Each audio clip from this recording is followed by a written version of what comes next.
أعوذ بالله من الشيطان الرجيم بسم الله الرحمن الرحيم صلى الله تعالى على حبيبه محمد وآله وسلم. Assalamu alaikum and welcome to our segment on Surah Yusuf. Inshallah, today we will cover the fifth Ruku of Surah Yusuf, verses 36 to 42. May Allah grant us the ability to understand the true meanings of the Quran by the grace of His Prophet Muhammad sallallahu alaihi wasallam. Ameen. With this dua, let's begin the fifth Ruku of Surah Yusuf. Verse 36. And entered with him in the prison 2 young men. One of them said, Indeed, I see myself pressing wine. The other said, Indeed, I see myself carrying over my head bread, from which the birds were eating. Inform us of its interpretation. Indeed, we see you to be of those who do good. In this verse, we see the word khamran, which is defined as wine in this verse, or an intoxicating beverage. Al-khamr basically means any substance that causes confusion and delusion, or takes control of one's senses. That is known as khamr because it impairs the judgment.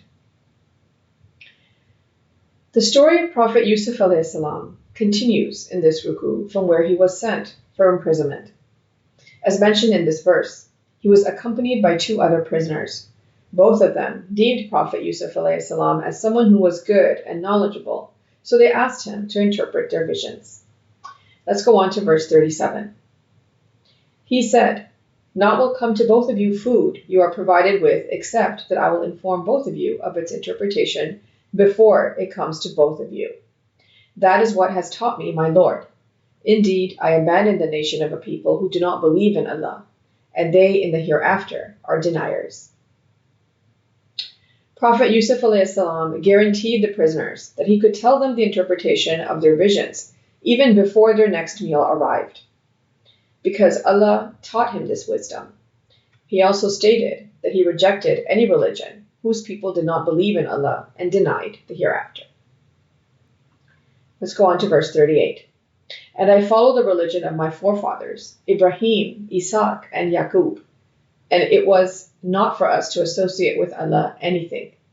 That is from the grace of Allah upon us and upon mankind, but most of mankind is not grateful. Prophet Yusuf alayhi salam further stated that he follows the religion of his forefathers, including Prophet Ibrahim alayhi salam, Prophet Isaac alayhi salam, and Prophet Yaqub alayhi salam. That being the belief in monotheism, that there is one God, Allah, the real creator and owner of this universe, the only one to worship, turn to, and rely on for everything. Most people don't realize this or show gratitude. This message is in fact a reminder for us also to understand the oneness of Allah. Let's go on to verses 39 and 40. O my 2 companions of the prison, are lords separate better, or Allah the one, the prevailing? Not you worship besides him except names that you have named them, you and your forefathers, for which Allah has sent down no authority. The command is not but for Allah. His matter is that you worship not except him alone. That is the persistent deen, but most of the mankind do not know. Prophet Yusuf alayhi salam made it clear that worshipping Allah, a single all-powerful God, is better than worshipping many different gods. This is in fact a formula for achieving a success, if you think about it. It keeps one focused and more in unison, versus being scattered and separated.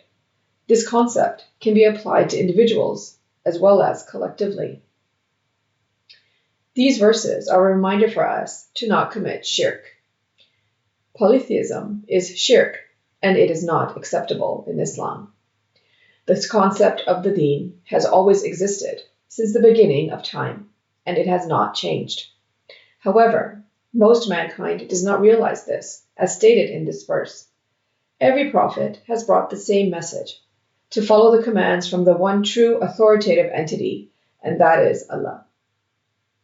We have been reminded of this message throughout the Quran. Surah Al-Nisa Verse 48 also mentions this, where it says, "And he who associates others with Allah has certainly fabricated a tremendous sin." Let's go on to verses 41 and 42. "O my two companions of the prison, as for one of you, he will give drink to his master of wine, and as for the other, he will be hanged, and the birds will eat from his head. The matter has been decreed about which you both inquire." And he said to the one whom he knew would be saved from both of them, "Mention me before your master," but made him forget the shaitan to mention to his master. So he remained in the prison several years.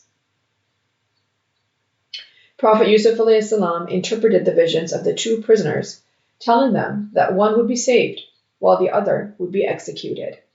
To the one who would be saved, he told him to mention to his master when he saw him about him. However, Shaitan made the one who was saved forget to do so, and as a result, Prophet Yusuf ﷺ remained in the prison for a longer time. This concludes Ruku 5 of Surah Yusuf. Let's briefly go over what we discussed. Prophet Yusuf ﷺ was imprisoned, accompanied by two other prisoners who realized his wisdom and asked him to interpret their visions, which he later did. Before interpreting their visions, Prophet Yusuf ﷺ made it clear to them that his wisdom was bestowed upon him by the one true God, Allah, whose commands he followed along with his forefathers, Prophet Ibrahim ﷺ, Prophet Isaac ﷺ, and Prophet Yaqub ﷺ, and that he rejected any other religion whose followers did not believe in Allah and denied in the hereafter. Every prophet has brought the same message, to follow the commands of Allah, the real creator and owner of the entire universe.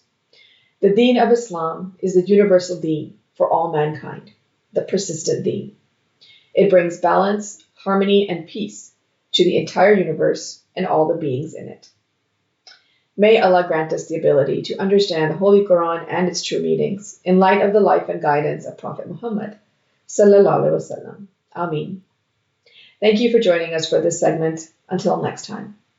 Sadaqallahul Aliyyul Azim. Allah speaks the truth, the exalted, the great. Sallallahu ta'ala ala habibihi Muhammadin wa alihi wasallam.